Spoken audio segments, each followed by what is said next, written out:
3, 2, 1, tu tiens 8. Salut Brut, c'est Coach Marine Pilates et aujourd'hui je te parle de 5 choses que tu ne connais pas sur le périnée. Everything is working out for me, working out for me. Les hommes ont aussi un périnée, alors c'est vrai qu'on en parle beaucoup plus par rapport aux femmes et aux accouchements, mais les hommes ont aussi ce groupe musculaire qu'est le périnée. Ça se trouve en bas du bassin pour vulgariser, entre le pubis et le coccyx.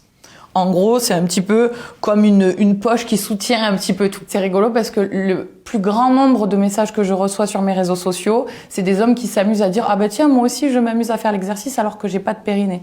Donc ils sont absolument pas au courant parce qu'on ne les éduque pas à ce qui se passe à l'intérieur, comme pour les femmes en général, on leur apprend ce qui se passe à l'extérieur. Certains abdos abîment le périnée, oui et non. En fait, en réalité, si vous ne savez pas contrôler votre périnée, tout du moins le contracter, ainsi qu'activer votre transverse, parce que les deux travaillent en synergie, et bien fatalement vous allez pousser ce nombril et vous allez pousser les organes vers le bas et créer une pression sur votre périnée. Et à ce moment-là, vous pouvez abîmer effectivement votre périnée. Il y a beaucoup d'abdos que les gens font mal, que ce soit le gainage ou les crunchs, mais effectivement les crunchs, ça exerce une pression un petit peu plus supplémentaire parce que on va rapprocher les dernières côtes du bassin et donc ça crée ce mouvement de flexion et donc cet appui supplémentaire qu'on n'a pas sur un gainage.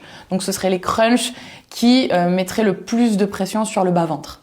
Pour laisser la place au bébé, forcément, l'accouchement abîme et fragilise le périnée. C'est pour ça que c'est super important de trouver derrière une professionnelle ou un professionnel de santé qui vous suit, qui s'adapte à votre profil et à votre périnée et bien suivre sa rééducation du périnée pour pouvoir ensuite reprendre le sport et aussi améliorer ou reprendre une vie sexuelle plus tard. Tonifier son périnée, que ce soit pour les hommes ou pour les femmes, permet d'avoir un meilleur ressenti, alors lors de la pénétration, par exemple, une meilleure qualité d'érection, mais aussi pouvoir reculer l'éjaculation. Pour les filles, ça permet aussi de lubrifier un petit peu mieux et d'avoir de meilleurs orgasmes.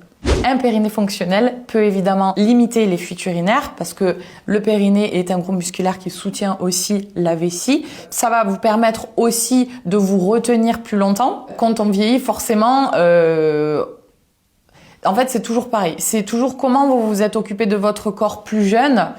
Fatalement, ça va avoir des conséquences sur comment il devient plus vieux. Donc, si on s'occupe de son périnée tôt, plus tard, on aura beaucoup moins de problèmes de fuite urinaire, par exemple. Les trucs préférés des publicités, c'est de dire aux femmes, c'est pas grave que vous ayez des fuites urinaires, achetez des jolies couches avec des petites fleurs.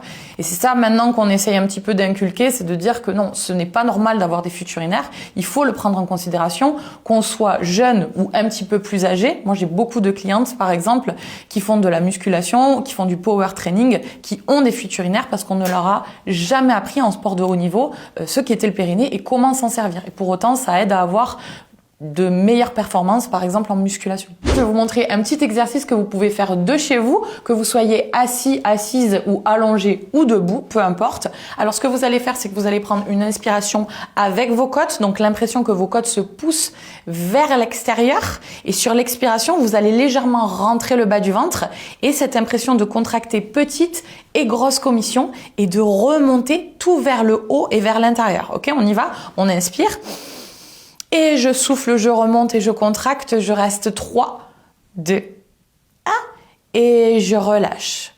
Encore une fois, j'inspire par les côtes, je souffle, je contracte, je reste 3, 2, 1 et je relâche. Déjà, en faisant ce petit exercice, on peut voir si on a du mal à contracter, à relâcher ou à rester au repos. Ça peut donner déjà de petits indices avant de voir un professionnel de santé pour se rendre compte de son profil.